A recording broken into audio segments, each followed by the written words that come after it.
All right, so we just finished that door training and working on meeting one of my sons and not trying to jump on them.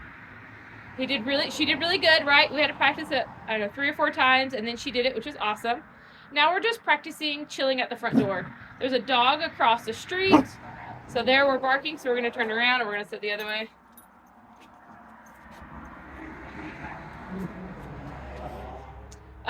We're just practicing sitting here calm, cool, and collected. There was a dog across the street walking. She started barking.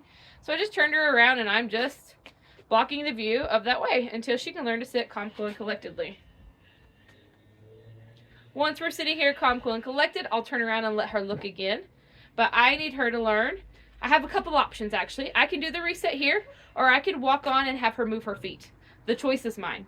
But today we were really focusing on door manners, so we're gonna practice just sitting here even though there's dog passing. So the cool thing about each of these tools is they can all be used at any point. There's some that work better in certain times than others, but in general you can't go wrong just doing a tool unless you use the tool too many times without throwing in another tool. There, if you notice, she looked, but then she like half looked away. That was beautiful. She was trying to be accepting by engaging and disengaging, and then now she's just kind of fixed on it. But I'm just going to practice moving my feet, kicking my shoes, making noise. Good. Calm, cool, and collected. She isn't even worried about it anymore until someone just shut their car door. Now we're going to go walking. So to walk, if you notice, I just did a little flick that let her know that pressure that we're moving. I have those 5 tools. We're going to go over them again. Right now, I'm just going to do zigzags. I'm going to walk here and there. I'm going to walk everywhere. So she learns to focus on me. You can see I'm coupling those zigzags with the flick. I'm also doing some total 180s while I'm zigzagging. So right now, I'm just in the driveway working on her paying attention. We're not even going to go out yet because there's lots of dogs walking this morning and lots of things. I need her thinking before we go. I want to set Remi up for success. So that way she is ready and able to make good decisions before we even get out where lots of decisions need to be made. So my shoulders rolled back. If you remember from yesterday, sorry, I'm trying to adjust the camera. My shoulder is rolled back so that my hand is by my back pocket. I have that short but loose leash so that as soon as she gets her collar past my leg, pressure is on that leash. Here we have this like, oh you missed it, a side-by-side sweeper, which is the coolest thing ever, driving down the sidewalk, sweeping the sidewalk. But the length of my leash is super important. I'm not actually going to watch my leash anymore after I get it set, because I'm focusing on feel, because that's what she's paying attention to. She's feeling, oh, there's pressure on me, I need to do something, right? What do I need to do? If I sit there and I correct anytime her paws or her collar gets past my leg, but there was no pressure, I'm missing the cue. The cue is the pressure. And then over time, the cue will be a visual thing. But first, we have to start with pressure. We have to start with addition before we get into multiplication. So you're going to get your hand set by your back pocket. You're going to get the leash short but loose. So that way, as soon as her collar gets in front of your legs like that, there's pressure on the leash and you can use a tool. Here we have a rollback. And then the rest of the time, that leash is nice and loose. And as long as my hand stays right here at all times, even when I'm flicking and everything, I'll feel that pressure as soon as her collar gets in front of my legs. So it's really, really important that you focus on that straight arm, that shoulder rolled back so that your hand's right here by your back pocket. Right now, again, she's working on that physical cue of pressure, but eventually as she does it enough, it's going to tie into that visual cue of just paying attention to where you are. So then you have a dog who's walking at a heel, on leash or off leash, because they're just learning to stay with you. It's especially awesome when we have like our golden retrievers like this whose noses can run away with them, for them to learn how to multitask that and still enjoy the sniffing and the browsing, but also being able to pay attention to you so they don't accidentally run after that squirrel or that deer and then you're off looking for them. So this impulse training is so cool because I'm working with Remi for Remi to be able to come up with her own ideas. There she's trying to bite the leash. She does this thing where she likes to walk people. So here I'm just fiddling back.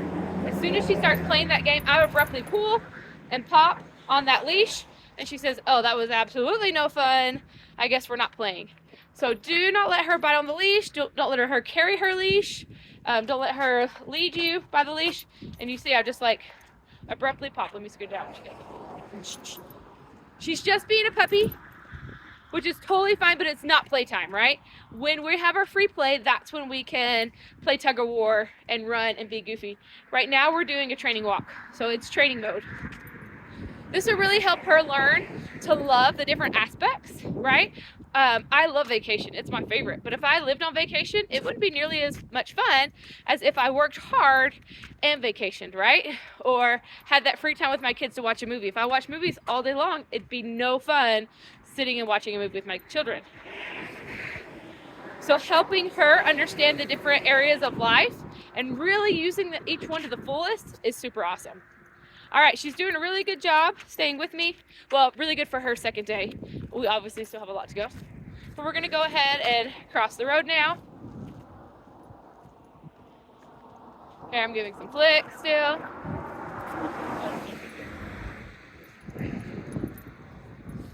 So far today, you've seen all tools. You've seen the reset, the zigzags, the rollback, the flick, and the direction change. Here she's just pulling quite a lot, so I'm going to change it up and we're going to do that reset. Just lifting up the weight of an apple, waiting for her to put her bum down. It's okay that it's going to take her a little bit longer to put that bum down because we're outside. There's a lot of distractions. There's horses to our left. Like I was saying, that truck just went by that cleaned off the sidewalk, so there's lots of smells in the air. And we're just going to chill here. Her leash got a little bit crooked, so I'm actually going to fix that a little bit.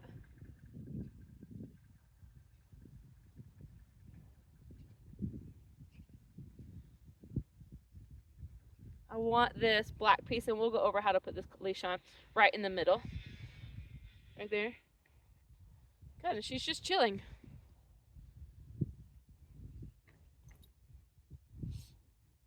I like to hold this extra string just for Remi in my hands, just because she is still playful with the leash. So I either wrap it around, not because she's pulling, but I wrap it around so it's not on her space and then she's trying to eat on it. So just personally for Remi, that helps her not feel that need. We're gonna do a roll back. We'll walk forward. And nice loose leash. Oh, she's great pressure. She's giving those flicks. Nice loose leash. Oh, tight. Give a flick. Tight again. Doing a roll back.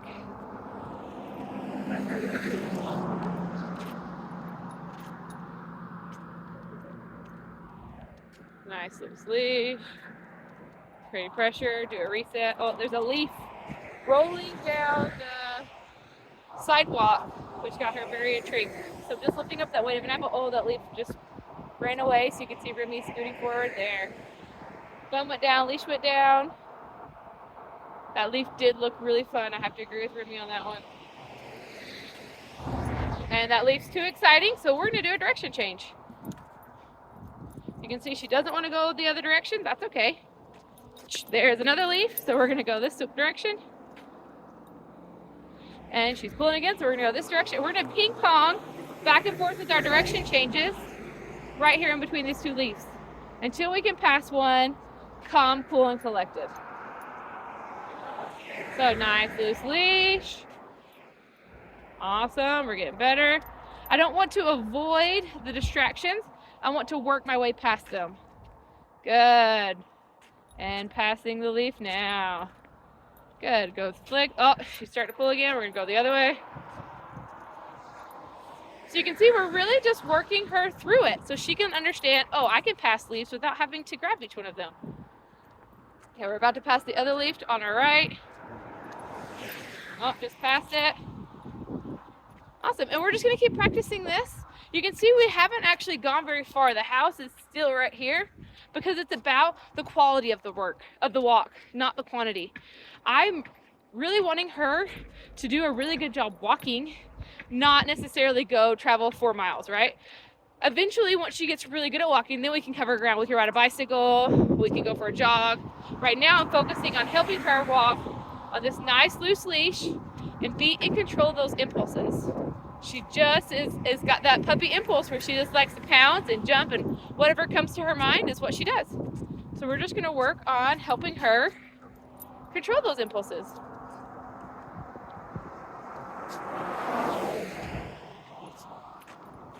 Do a reset. Just lifting up the weight of an apple. There, her bum went down, good.